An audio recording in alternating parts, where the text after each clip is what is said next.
La publicité, c'est un miroir de société et donc ça permet à une population jeune de comprendre tous les mécanismes de la communication et donc de la manipulation.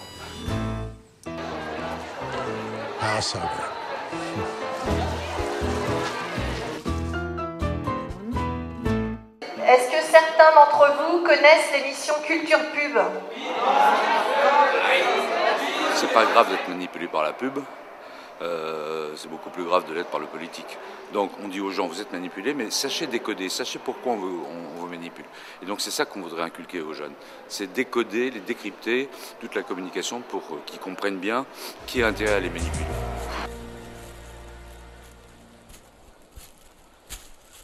Être éco-citoyen, c'est avoir conscience de l'impact de ses gestes, je pense avant tout.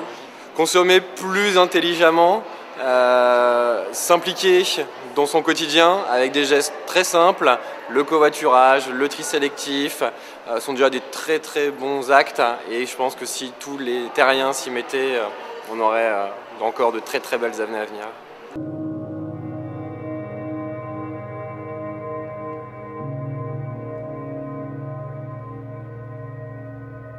Ce sont des publicités que vous n'avez pas forcément l'habitude de voir, puisqu'un certain nombre de publicités sont, bon nombre de publicités sont des publicités étrangères. Donc le développement durable et la publicité. C'est vrai que les questions de développement durable, vous y êtes sensibilisés, on en parle, vous en entendez parler, et évidemment la publicité s'en est également totalement emparée à divers titres. On a choisi pour vous 3 types de communication. Une communication qui est vraiment sensibilise les gens au problème du réchauffement de la Terre et de l'enjeu écologique global.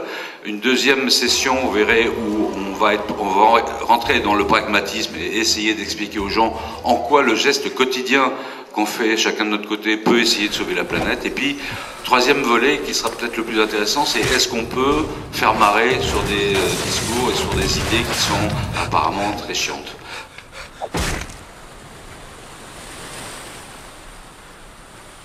Ces images-là, ça nous projette dans des milieux qu'on ne voit pas souvent. Voilà, c'est intéressant quand même de se projeter dans l'avenir et dans le réel quand même de ces impacts.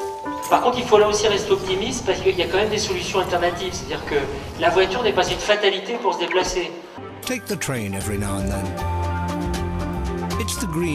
Donc vous dites en fait que la notion de développement durable, d'écologie est un peu reprise par les politiques, plus dans le discours parfois que dans les actes, si j'ai bien compris.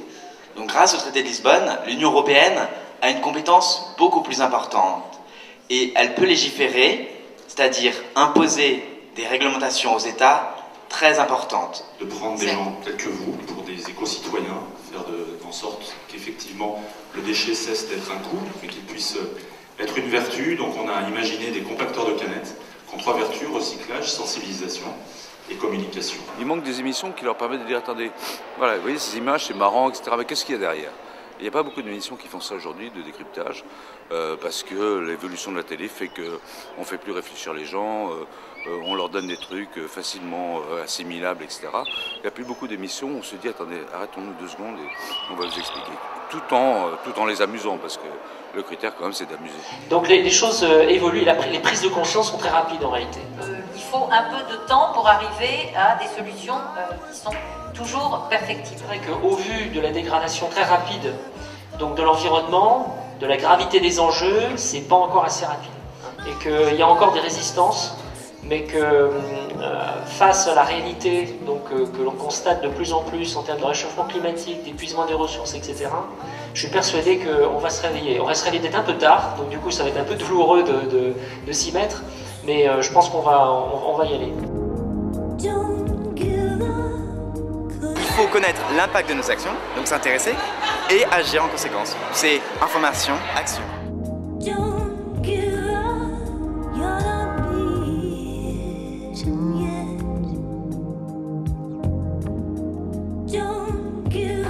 Vous ne pensez pas qu'aujourd'hui tout est manipulation?